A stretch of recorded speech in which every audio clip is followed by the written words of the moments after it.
오늘 함께 보실 하나님의 말씀은 요한계시록 7장에 있는 말씀입니다.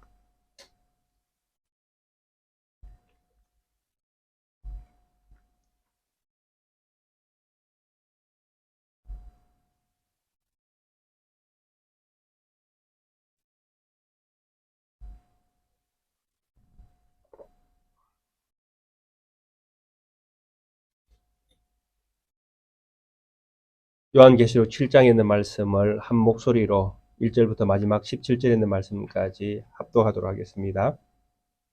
이 일 후에 내가 내 천사가 땅 네 모퉁이에 선 것을 보니 땅의 사방의 바람을 붙잡아 바람으로 하여금 땅에나 바다에나 각종 나무에 불지 못하게 하더라.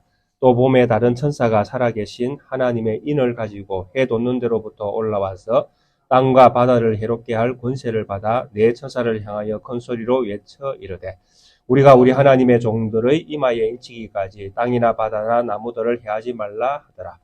내가 인침을 받은 자의 수를 들으니 이스라엘 자손의 각 지파 중에서 인침을 받은 자들이 14만 4천이니 유다 지파 중에 인침을 받은 자가 1만 2천이요 르벤 지파 중에 1만 2천이요 갓 지파 중에 1만 2천이요 아셀 지파 중에 1만 2천이요 납달리 지파 중에 1만 2천이요 므낫세 지파 중에 1만 2천이요 시므온 지파 중에 1만 2천이요 레위 지파 중에 1만 2천이요 이사갈 지파 중에 1만 2천이요 서불론 지파 중에 1만 2천이요 요셉 지파 중에 1만 2천이요 베냐민 지파 중에 인침을 받은 자가 1만 2천이라.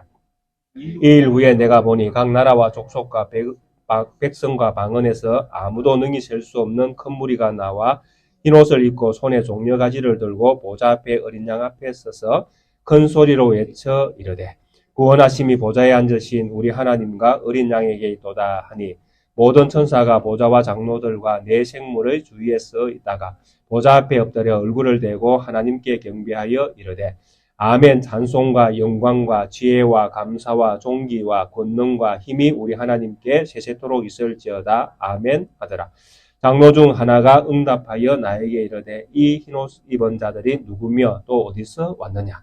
내가 말하기를 내 주여 당신이 아시나이다 하니 그가 나에게 이르되 이는 큰 환란에서 나오는 자들인데 어린 양의 피에 그 옷을 씻어 희게 하였느니라. 그러므로 그들이 하나님의 보좌 앞에 있고 또 그의 성전에서 밤낮 하나님을 섬기며 보좌에 앉으신 이가 그들 위에 장막을 치시리니 그들이 다시는 줄이지도 아니하며 목마르지도 아니하고 해나 아무 뜨거운 기운에 상하지도 아니하리니 이는 보좌 가운데에 계신 어린 양이 그들의 목자가 되사 생명수 샘으로 인도하시고 하나님께서 그들의 눈에서 모든 눈물을 씻어 주실 것임이라. 아멘. 앞에 기도하신 분의 그 기도 속에서도 나왔지만은 오늘은 교회력으로 부활절에 해당되는 날입니다. 그래서 한국 교회의 수많은 교회가 오늘 부활의 절기를 지키기 위해서 온갖 것들을 다 준비해서 부활하신 주님의 그 영광 앞에 또 경배와 찬양과 또 존귀를 올려드립니다. 그런데 저희 교회는 이런 절기를 오늘도 절기에 맞는 그런 설교와 또 절기에 맞는 행사를 가지지는 않습니다. 왜냐하니 우리는 부활이 어떤 한 날에 있는 것이 아니라 우리가 살아가는 모든 날이 부활 안에서 우리가 살아가는 새날이라고 저희들이 믿기 때문에 그렇습니다. 그래서 우리의 믿음은 우리의 삶을 통해서 드러나는 것이 가장 자연스럽기 때문에 우리가 믿는 바를 우리는 이렇게 우리의 삶을 통해서 표현을 해내는 것입니다. 그래서 특별한 절기가 없다고 해서 우리가 부활의 영광 또 부활하신 주님을 부인하는 것은 아님을 분명히 이해를 하시고 오히려 우리가 더 부활의 삶을 살기를 더 바라고 고대하고 믿음으로 그 길을 걷기를 원한다는 것을 우리가 잘 이해하시고 또 우리가 절기를 지키지 않는다 할지라도 그런 부분들에 대해서 달리 생각은 안 하시는 것이 좋을 듯 합니다.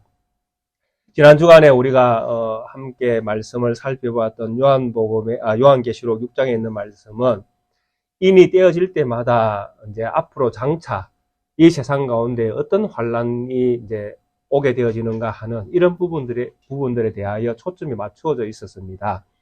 그리고 환란 가운데에는 전쟁도 있었고 또 연병도 있었고 또 그런 가운데 사망과 화평이 깨어지는 이런 사건들이 엄청나게 앞으로 전개되어질 것을 예상을 하게 되어지고, 그런 것들이 예비되어 있는 것을 우리는 6장에 인이 떼어지는 그 과정들을 통해서 우리가 살펴본 바가 있습니다. 그리고 마지막 6째 인이 떼어질 때에는 세상이 다 파괴되어지는 것과 같은 이런 어떤 엄청난 세상의 어떤 변화가 일어나는 것을 보게 되었습니다. 그래서 이런 세상의 변화를 보게 되어지는 모든 사람들이, 그래서 성경에서는 표현을 이렇게 하고 있었습니다.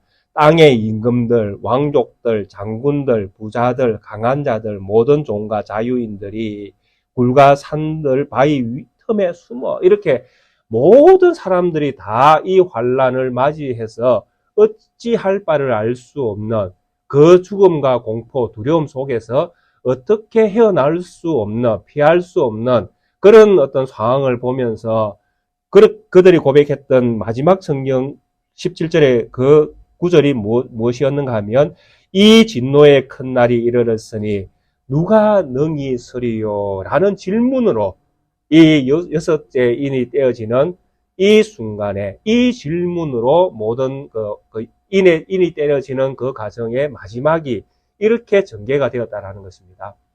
그래서 가장 큰 환란을 당하고 세상이 다 이렇게 무너지고 없어지고 파괴되어지는 이런 것과 같은 그런 이제 환경을 딱 맞이할 때에 세상에 있는 모든 사람들의 고백이 딱 하나였다라는 것입니다. 이 진노의 날에, 이 진노의 큰 날이 우리에게 임했으니까 누가 과연 살 수 있겠는가 하는 게 이제 모든 사람들의 어떤 물음, 질문과 같은 그런 물음이었다라는 것입니다. 누가 살 수 있겠는가? 이 큰 진노를 누가 벗어날 수 있겠는가? 누가 이 진노를 안 받을 수 있겠는가? 누가 이 진노 속에서 살아남을 수 있겠는가? 이 질문을 던지는 것입니다. 자, 이렇게 세상이 다 망하는 이런 시절이 우리 안에 이제 일어나게 되어지는 그런 시간들이 우리에게 닥쳐오게 되어지면 우리는 이 질문 앞에 설 수 있어야 됩니다. 누가 이 진노의 날에 과연 누가 이 진노를 이겨낼 수 있겠는가? 참, 이 인이 뗄 때마다 세상에 되어지는 이 일들을 보면서 이 질문을 사실 던질 수밖에 없었을 것입니다. 그 사람들은 AD 66년부터 70년 사이에 네로 황제였던 박해는 그 박해뿐만 아니라 로마의 제국이 이스라엘을 점령하고 예루살렘 성전을 파괴하기 위해서 전쟁을 벌이는 그런 상황 속에서 어떤 우리에 갇혀 있는 그런 이제 온 어떤 지를 잡기 위해서 고양이들이 다 우리를 다 포위하고 있는 이런 상황 속에서 우리는 질문을 던질 수 있지 않습니까? 저 지가 살 것인가 죽을 것인가? 그러니까 이런 질문을 던져볼 때에 사는 것은 거의 불가능하다라는 것입니다. 이런 환경을 만날 때에 그 속에 있는 사람들은, 그 환란을 당하는 사람들은 질문을 던질 수 있지 않습니까? 누가 피할 수 있겠는가? 누가 살아남겠는가? 야, 우리 중에 누가 살아남을까? 이 로마 제국의 그 압박 속에, 이 전쟁 속에 우리가 살아남겠는가? 누가 다음 세대에 여기에 존재할 건가? 이런 질문을 던질 수밖에 없다라는 것입니다. 이런 질문 속에 이제 우리가 맞이하는 성경이 이제 7장에 있는 말씀입니다. 논리적으로는 그렇습니다. 첫 번째 인, 두 번째 인, 세 번째 인, 네 번째 인, 다섯 번째 인, 여섯 번째 인이 떼어졌으니까 그 다음에 일곱 번째 인이 떼어지는 것이 논리적으로는 맞는데, 이 일곱째 인을 떼는 장면은 8장에 나오게 되어집니다. 그래서 여섯 번째 인이 떼어지고 일곱 번째 인이 떼어지기 전에 가운데 7장에서 다른 이야기가 하나 속 들어와 있는 것입니다. 그래서 저는 이 질문에 답을 하는 것이 바로 이 7장에 있는 이 말씀이다라고 생각을 하고 있는 것입니다. 누가 살 수 있는가? 누가 이 진노의 큰 날에 누가 여기에서 설 수 있는가? 살 수 있는가? 누가 살아남게 되는가? 이런 질문을 던지는데 그 답이 어디에 있는가 하니까 바로 이 7장이 6장 마지막에 질문 던진 그 답이 바로 7장이라고 제가 생각을 하는 것입니다. 그러면 우리는 이제 환란이 세상에 대한 하나님의 심판이 이행되는 것은 분명합니다. 그게 언제 되어질지 알 수 없지만 역사 속에서 앞으로 우리가 살아가는 역사 안에서 하나님의 마지막 심판은 틀림없이 우리에게 다가오게 되어질 것입니다. 그 진노의 날에 우리는 똑같이 이 질문을 던질 수 있는 것입니다. 누가 살아남을 것인가? 이 질문을 던질 때에 우리는 해답을 어디에서 얻어야 되는 것입니까? 이 7장에서 해답을 얻어야 되는 것입니다. 이 사람들이 살아남는구나. 이 사람들이 살아남는구나. 그러면 이제 문제는 무엇입니까? 이 사람들이 누구냐가 이제 문제가 되는 것입니다. 살아남는 이 사람들은 누구냐? 어디에서 온 사람들이냐? 도대체 누구냐? 왜 이 사람들은 살아남는가? 하는 답을 우리는 이제 이 7장에서 얻을 수 있는 것입니다. 7장 1절에 보니까 이제 장면이 전환되어지는 것입니다. 이 일 후에 내가 내 천사가 땅 내 모퉁이에 선 것을 보니 땅의 사방의 바람을 붙잡아 바람으로 하여금 땅에나 바다에나 각종 나무에나 불지 못하게 하더라. 이렇게 이제 장면이 시작이 되어집니다. 바람이라는 것은 성경에 보면 좋을 때도 있고 나쁠 때도 있습니다. 하나님이 바람을 좋게 사용하시면 바람은 좋은 쪽에서 일을 하게 되어지고, 하나님이 바람을 나쁜 쪽에서 사용하시면 나쁘게 사용되어집니다. 예를 들어드리면 다니엘서 7장에도 이것과 비슷한 말씀이 기록되어 있습니다. 하나님께서 땅 사방에 바람을 팍 일으켜서 바다로 이렇게 몰아가십니다. 그래서 바다 내 모퉁이에서 바다로 큰 바다에다가 하나님께서 사방에서 바람을 모아서 큰 바다에다 불게 하니까 바다에서 네 짐승이 올라옵니다. 그리고 이 네 짐승의 모양을 가만히 보니까 어떤 짐승은 사자같이 생겼고, 어떤 짐승은 곰같이 생겼고, 어떤 짐승은 표범같이 생겼고, 어떤 짐승은 짐승이라고 하지만은 상상의 동물같이 보입니다. 머리에 뿔이 10개가 달려있고, 이빨은 쇠를 삼킬듯이 막 날카롭고 희한하게 생긴 놈이 또 올라오는 거예요. 이 그 짐승이 바다에서 올라와서는 이들이 하는 일이 무엇이냐니까 이스라엘을 파괴하는 것입니다. 하나의 백성들을 죽이고 세상을 파괴하고. 그래서 세상을 파괴하기 위해서 하나님이 뭘 사용하셨습니까? 바람을 사용하신 거예요. 그리고 그들로 하여금 하나님께서 심판의 권세를 주어서 마음껏 세상을 그들이 다 파괴하고 나라들을 망가뜨리고 사람을 죽이게 하는 그 일들을 그 짐승들에게 맡겨서 하게 만들어 버리시는 겁니다. 그러고 난 다음에 그 다니엘서 그 뒤에 읽어보시면 그 일이 있은 후에 인자 같은 이가 하나님의 우편에 딱 써가지고 그분이 이 모든 것들을 정리하셨노라 하면서 진짜 주인공이 뒤에 딱 나타나시는 겁니다. 하나님의 인자 같은 이가 이 네 짐승들을 다 멸하시고 인자의 나라, 하나님의 나라를 그분이 마지막에 딱 씌우시는 거예요. 그때의 바람은 나쁜 쪽에서 일을 했거든요. 하나님의 심판의 도구로서 바람을 사용을 하셨습니다. 그런데 오늘 우리가 읽었던 이 본문 속에서는 이 바람이 뭘 하도록 하는 것입니다. 바람이 불지 못하도록 하는 것입니다. 이게 이제 선하게 이제 사용을 하시는 것입니다. 왜냐하니까 바람이 불면 심판의 어떤 현상이 나타나는데 바람을 붙잡았기 때문에 심판이 잠시 유보되는 것처럼 보여지는 것입니다. 그래서 이 바람을 붙잡아서 바람으로 하여금 땅에나 바다에나 각종 나무에 불지 못하도록 하나님이 조치를 취했다라는 것입니다. 자, 그래서 여기에서 땅은 어디이고 바다는 어디고 각종 나무는 도대체 무엇인가 하는 것이 이제 조금 궁금해질 수 있습니다. 그러나 제가 이미 말씀드린 바와 같이 이 요한계시록을 해석의 방법이 예루살렘 성전 파괴와 맞춰져 있다고 말씀을 드렸지 않습니까? 그래서 여기서 말하는 땅이라는 것은 팔레스틴을 이야기한다고 그렇게 우리가 생각을 해야 됩니다. 그래서 팔레스틴의 예루살렘 성전이 있는 그 땅, 그리고 그 땅과 마주하고 있는 바다, 지중해, 대해, 우리가 알고 있는 대해, 지중해, 그 범위를 넓히면 로마가 지배하고 있는 그 나라들을 이제 가상을 할 수 있는 것입니다. 충분합니다. 로마의 지배 아래에 있는 나라, 땅, 그리고 각종 나무는 철저하게 성경에서는 나무를 어디에, 누구에게 비유하는가 하면 사람에게 비유할 때가 참 많이 있습니다. 제가 다 예를 들을 수가 없으니까 집에 가셔서 한번 찾아보십시오.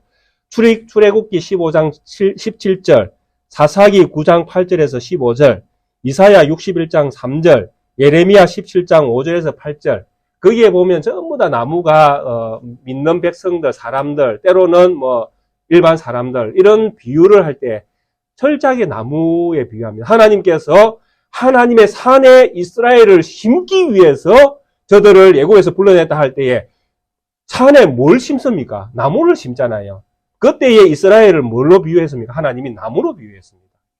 그래서 성경에 보면 이런 예가 수도 없이 많습니다. 하나님의 산에 저들을 심기 위해서 하나님이 저들을 불러냈다. 우리가 잘 알고 있는 시편 1편도 마찬가지입니다.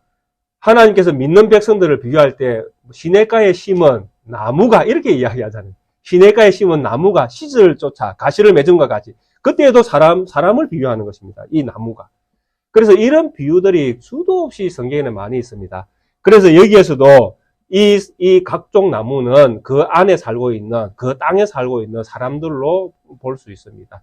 그래서 팔레스틴 지역에 살고 있는 그 땅과 그것과 연계되어 있는 그 바다, 로마의 지역, 그리고 그 안에 있는 사람들을 바람이 불지 못하게 해서 붙잡았다라는 이야기는 하나님이 그들을 심판에 대한 유보를 지금 말씀하시는 겁니다. 당장에는 하나님께서 심판을 내리지 않는 것이죠.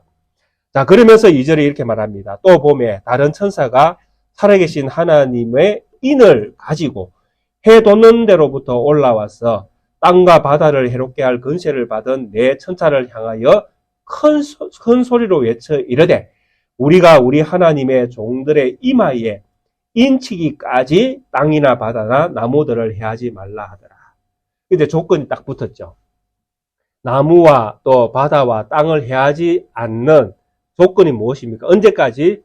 하나님의 천사가 하나님의 종들의 이마에 인 칠 때까지, 인을 이제 치는 그 작업을 천사들이 이제 할 건데, 이것이 끝날 때까지만 이제 유보를 하는 것입니다. 끝날 때까지만. 자, 여기에서 이제 우리가, 궁금한 것이 이제 생깁니다. 하나님의 인을 가지고, 천사들이 나오는데, 그 천사들이 하나님의 인을 가지고 어디서부터 나오는가 하면, 해 돋는 데로부터 이렇게 나왔다고 이야기합니다. 해 돋는 데가 어디인지 아시지요? 해는 어디에서 돋습니까? 오늘 해가 어디에서 떴을까요? 예, 동쪽에서 떴습니다. 예.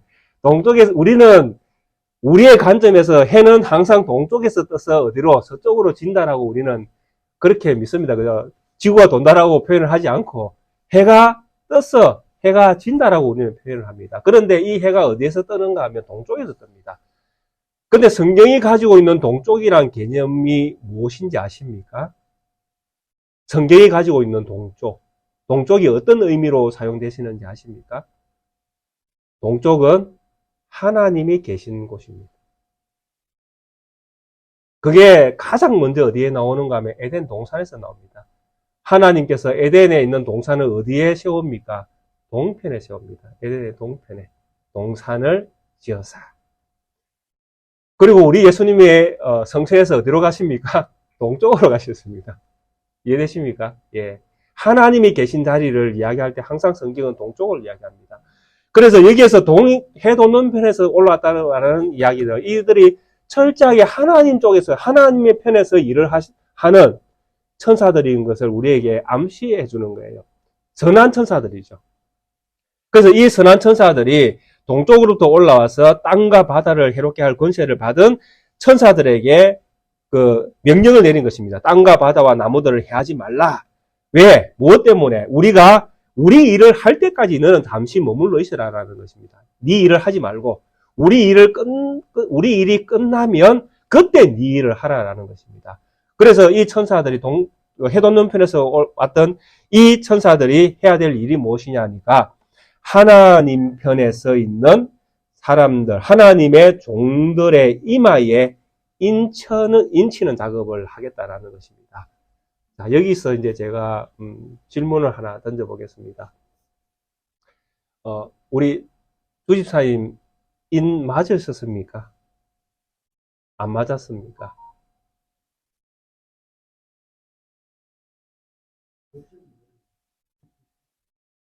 인 안 맞으셨습니까? 예. 어, 우리 김재한 집사님은 인 맞았습니까? 안 맞았습니까? 예. 이마 안 맞았어요. 예.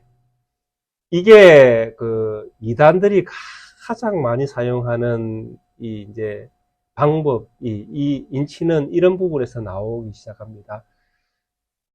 근자에 나왔던 그 이단의 어떤 그 인치는 작업 중에 한 가지가 베리칩이라고 혹시 들어보셨습니까?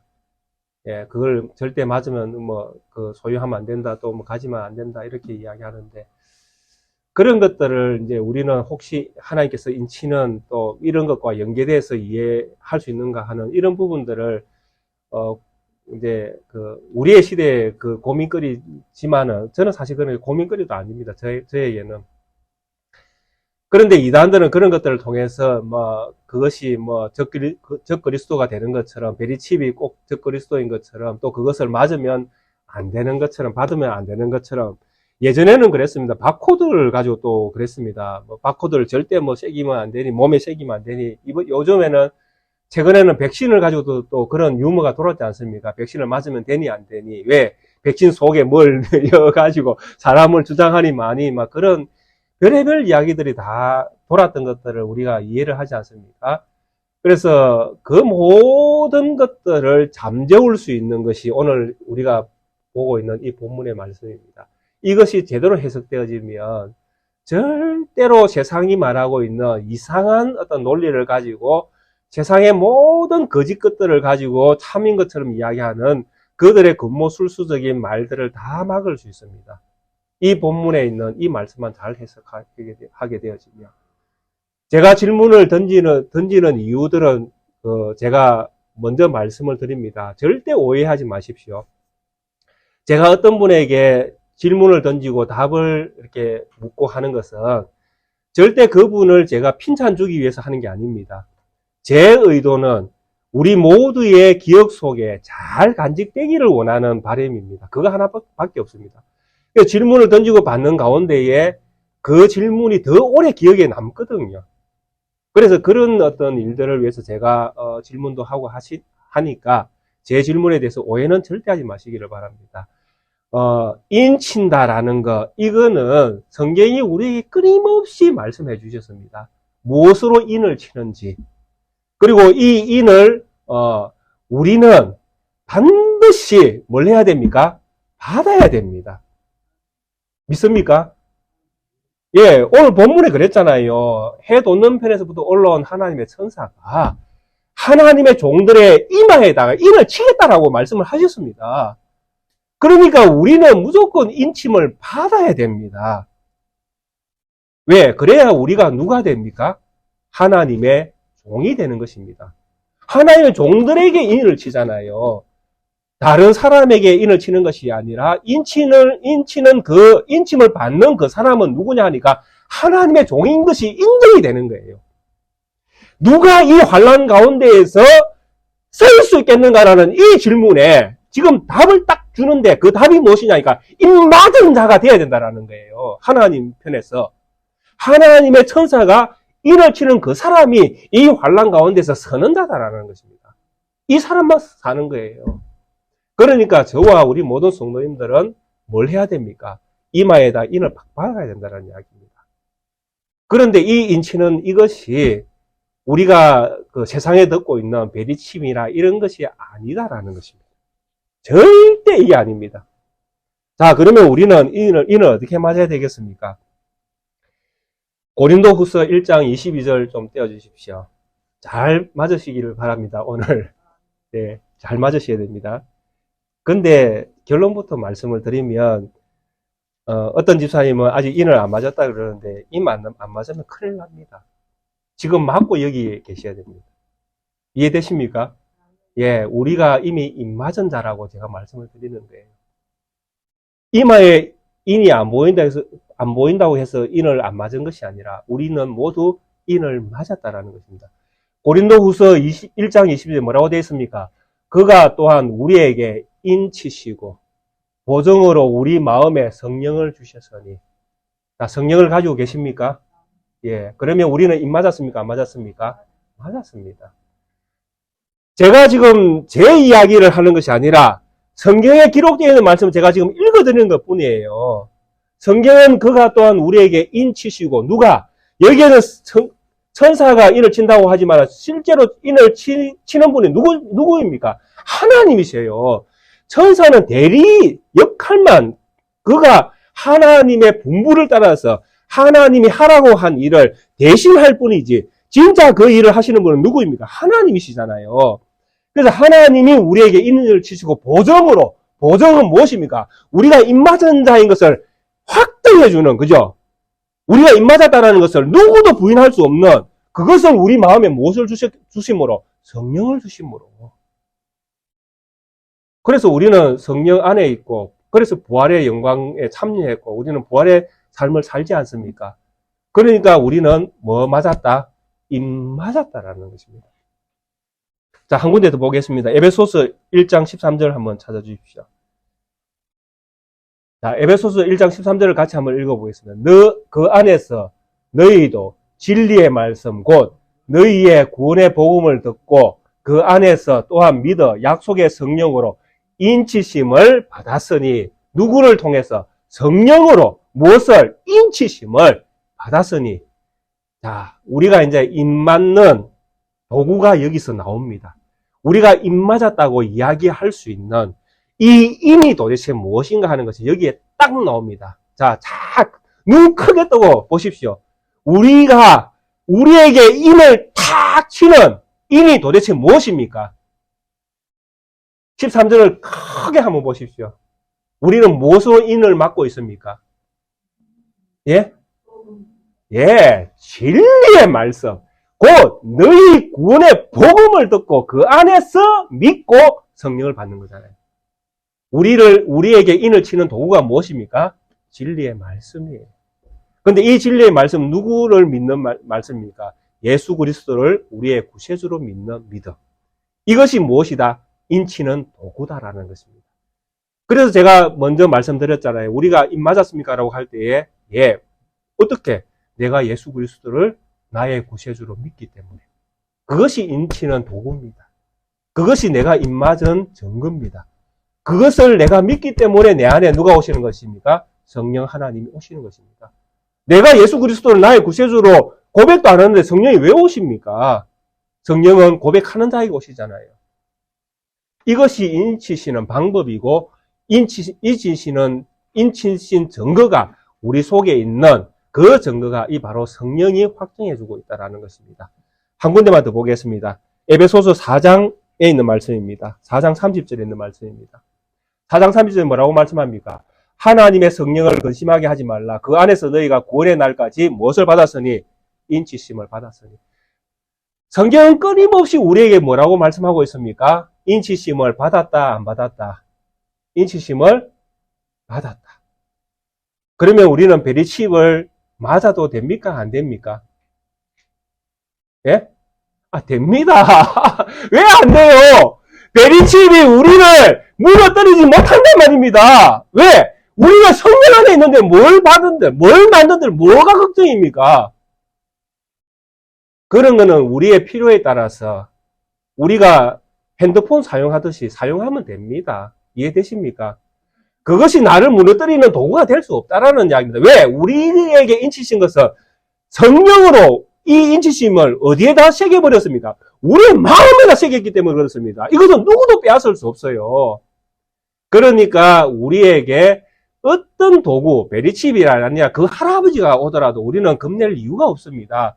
그것이 필요하면 사용하십시오. 필요 없으면 안 하면 되고 필요하면 하면 됩니다. 핸드폰 우리가 필요하신 분은 하십시오. 안 하면, 필요 없는 분은 안 하면 되잖아요. 이는 우리의 선택이지, 그것이 우리를 무너뜨리는 도구는 될 수 없다라는 이야기입니다. 우리의 영원한 인치심은 하나님의 말씀으로 확정되었기 때문에, 그리고 성령이 우리 가운데 계시기 때문에 누구도 우리의 것들을 빼앗아 갈 수가 없습니다. 그러니까 세상에서 말하는 베리칩을 맞아야 되니 말아야 되니 이런 논리를 가지고 이야기하는 모든 사람들의 논리를 거짓말로 여기시면 됩니다. 그들의 말을 우습게 여기십시오. 왜? 우리가 진짜를 가지고 있으니까. 진짜를 가져야 가짜가 우스워질 수 있는 것입니다. 우리가 진짜를 가지지 못하면 우리가 우스워지잖아요. 근데 우리가 진짜를 가지고 있으면 가짜가 아무리 엉뚱한 소리를 해도 우스운 소리로밖에 안 들린다는 것입니다. 그런 믿음을 우리가 가지고 있는 것입니다. 하나님께서 누가 세상 사람들의 질문에다가 그 환난을 당하고 있는 그 사람들의 질문에다가 답을 하고 있는 것입니다. 누가 이 환난에서 설 수 있는가? 입맞은 자가 설 수 있다. 누가 입맞은 자인가? 진리의 말씀을 가진 자가 입맞은 자다. 그 사람들은 설 것이다. 그러면 그 사람들은 도대체 어디 있는가? 입맞은 자들 도대체 어디 있는가? 자, 5절부터 이제 이야기합니다. 이스라엘의 지파를 쫙 이야기하면서 한 지파마다 12,000명씩 다 뽑아서 내가 이렇게 많이 만들어 놓았다라고 하나님이 세상에다 다 내 백성이 이스라엘의 12지파 안에서 내 백성이 12,000명씩 144,000명이 내 백성으로 내가 다 인쳐서 만들어 놓았다라고 이야기하는 것입니다. 그런데 이런 숫자들도 우리가 그 이단들이 많이 사용하는 숫자입니다. 그죠? 그래서 이것에 대한 이해도 우리가 바르게 가져야 됩니다. 이스라엘 백성이 12지파에서 12,000명씩 선별을 하니까 이 속에는 무슨 의미가 있는가 하면 하나님의 입맞은 그 모든 사람들은 하나님이 처음 약속을 주신 이스라엘이다라는 것입니다. 이게 무슨 말이냐 하니까 하나님이 이스라엘이라는 이름을 주기를 원하는 모든 백성들은 하나님이 다 구원하신다는 이야기입니다. 그러면 우리는 이스라엘입니까 아닙니까? 라고 물을 수 있잖아요. 그죠? 우리는 이스라엘입니까 아닙니까? 성경 안에서 우리가 새 이스라엘이 되는 거예요. 그러니까 우리는 이 14만 4천에 포함이 되는 것입니다. 그래서 하나님이 우리를 하나님의 자녀로 인치는 작업을 통해서 하나님이 만드실 새로운 나라, 새 이스라엘 속에 우리를 포함시켜 주시는 것입니다.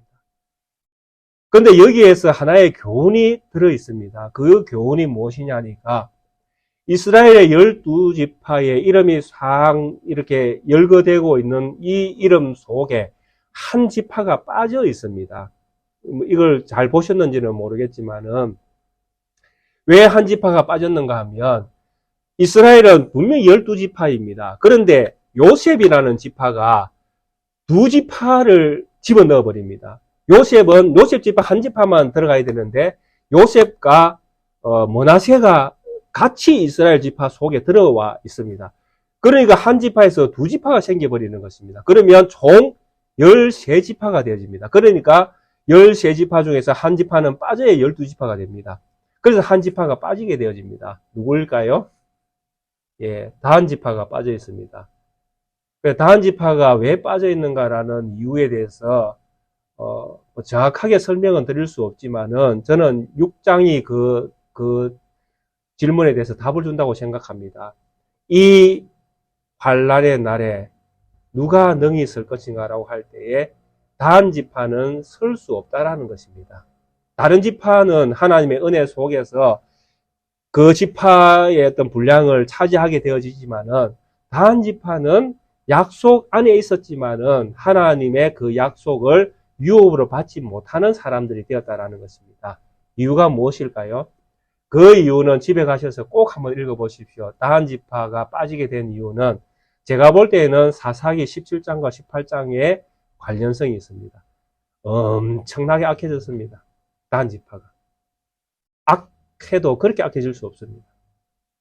그래서 하나님의 자녀가 어떤 그 엄청난 죄악 가운데 빠진 그런 어떤 상황을 그들 스스로 만들어 갈 때에 하나님께서 역사 속에서 다한지파를 없애버린 것이 아닌가라는 추측을 할 수 있게 되어지는 것입니다. 그래서 다한지파의 어떤 악함은 사사기 17장과 18장에 잘 기록되어 있습니다. 그리고 나서 서서히 역사 속에서 다한지파의 이야기가 성경에서는 사라지게끔 되어 있습니다. 그리고 요한계시록에서조차도 다한지파에 대해서는 언급이 없습니다. 이런 어떤 이유들은 분명히 다한지파의 어떤 그 죄악상과 연관이 있다고 생각을 할 수밖에 없습니다. 그리고 하나님께서 야곱을 통해서 요셉에게 두 지파의 몫을 주겠다고 하셨으니까 그래서 이제 두 지파의 몫을 요한계시록에서도 인정을 하고 두 지파를 열거한 것처럼 이렇게 보여집니다. 그래서 하나님의 약속 안에 있는 하나님의 자녀들을 하나님은 반드시 구원한다라는 것입니다. 그러나 인간 스스로 그 구원을 거부하고 악한 길로 가는 그 선택 또한 하나님은 인정을 한다는 것입니다. 할 수 없잖아요. 그가 하나님을 안 믿겠다는데 어떻게 하겠습니까? 그래서 이런 부분들이 이제 신학과 교리적으로 어려운 부분인데 어려운 부분은 또 남겨놓아야 되지 않겠습니까? 우리 인간의 한계이니까요. 그래서 왜 버려지는지에 대해서는 이유를 알 수 없으니까요. 하여튼 이런 부분들이 이 요한계시록에서 지금 등장을 하고 있습니다.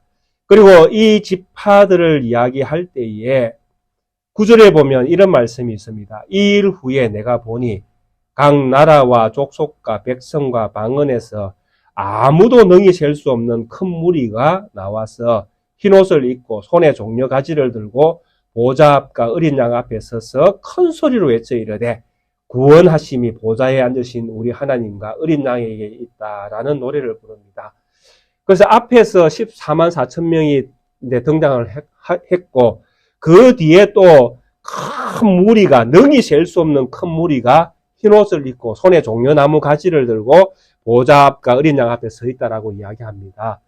그래서 이것에 대한 해석을 많은 학자들이 이제 의견이 이제 나누어집니다.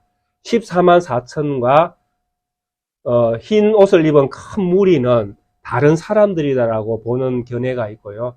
똑같은 사람이다라고 보는 견해가 있습니다. 그래서 예전에는 주로 똑같이 해석을 했습니다. 14만 4천이 흰옷 입은 큰 무리고 흰옷을 입은 큰 무리가 14만 4천이고 이렇게 해석을 했는데 근자에 와서는 이 해석이 조금씩 다르게 해석하는 사람들이 또 생깁니다. 그래서 그분들의 해석은 이렇습니다. 14만 4천은 지금 로마 지역의 그 속에서 핍박을 당하고 있는 유대인들, 그 속에서 구원받는 하나님의 백성들의 온전한 숫자들이다. 그래서 그 사람들이면 10인지 20인지 30인지 알 수 없지만은 그 사람들이 14만 4천 명을 표현하는 표현법이다라고 이야기하고 나머지 각 방언, 족속들, 백성들 안에서 나오는 수많은 흰옷 입은 사람들은 이방인들 가운데서 나온 하나님의 자녀들을 표현하는 것이다. 장차 이제 이방 안에서 또 사도 바울의 사역을 통해서 이방 지역에까지 복음이 전거되었으니까 그 사람들 가운데서 나오는 수많은 사람들이라고 그렇게 해석을 하는데 제가 볼 때에도 후자가 맞을 가능성이 많습니다. 왜? 본문에서 이렇게 구분하고 있거든요. 앞에는 14만 4천에 대해서 이스라엘 백성을 이야기했으면서 뒤에는 이 일 후에라고 장면이 전환되면서 또 수많은 백성들을 이야기하는데 그 사람들을 이야기할 때도 표현이 그렇습니다. 각 나라와 족속과 백성과 방언 이렇게 이야기하거든요. 그래서 각각의 나라들에서 다시 또 하나님께서 수많은 백성들을 불러 모은다라고 이런 표현들을 쓰기 때문에 이런 표현법이 흩어져 있는 온 세계에서 하나님 자녀들이 구원받는 숫자들이 생겨날 것을 이야기하는 것으로 이렇게 이해를 하는 것이 맞다라고 저는 생각이 되어집니다. 그렇게 해석하는 또 제가 가지는 또 하나의 견해는 종려나무라는 이 단어 때문에 그렇습니다. 종려 가지를 들고 보좌 앞과 어린 양 앞에 서서 큰 소리로 이르되 구원하심이 보좌에 앉으신 우리 하나님과 어린 양이다. 이 사람들은 이미 무엇을 받았다라는 이야기입니까? 구원을 얻었다라는 이야기를 좀 합니다. 구원을 얻었다. 아까 이미 우리는 인치심을 받았다라고 이야기한 것처럼 이 수많은 사람과 14만 4천은 이미 하나님에 의해서 구원을 받았다라고 이야기합니다. 근데 구원을 받은 이것이 자기들이 잘해서 구원받은 것이 아니라 하나님과 어린 양에 의해서 그들이 구원을 받았다라고 이야기하는 겁니다.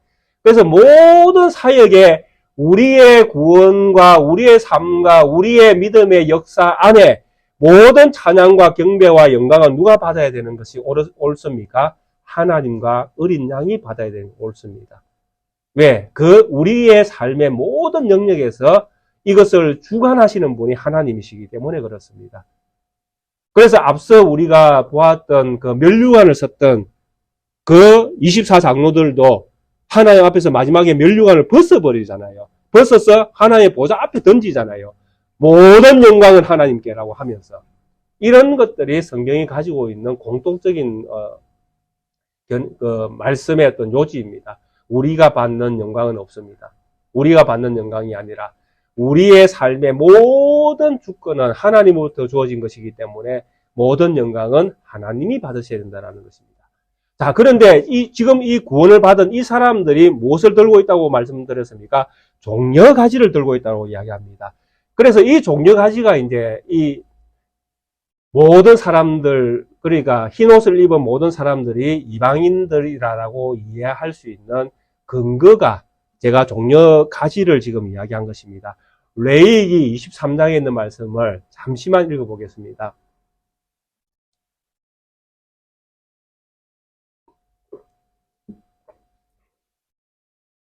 레위기 23장 39절부터 43절에 있는 말씀인데요. 잠시만 읽어보겠습니다. 같이 읽어보겠습니다. 너희가 토지 소산 거두기를 마치거든 7째 달 15날부터 이래 동안 여호와 절기를 지키되 첫날에도 안식하고 8째 날에도 안식할 것이요. 첫날에는 너희가 아름다운 나무 실과와 종려나무 가지와 무성한 나무 가지와 시내 버들을 취하여 너희의 하나님 여호와 앞에서 이래 동안 즐거워할 것이라. 너희는 매년 이래 동안 여호와께 이 절기를 지킬지니 너희 대대의 영원한 규례라. 너희는 7째 달에 이를 지킬지니라. 너희는 이래 동안 초막에 거주하되 이스라엘에서 난 자는 다 초막에 거주할지니 이는 내가 이스라엘 자손을 애굽 땅에서 인도하여 내던 날에 초막에 거주하게 한 줄을 너희 대대로 알게 함이니라. 나는 너희의 하나님 여호와이니라. 자, 지금 우리가 읽었던 레위 23장에 있는 이 절기가 무슨 절기입니까? 무슨 절기지요? 예? 방금 우리 읽었잖아요. 예, 초막절입니다. 초막절에 대한 이야기를 레위기 지금 23장에서 하고 있는 겁니다. 초막절의 다른 말은 장막절입니다. 장막절, 초막절. 7월 15일부터 시작되어집니다.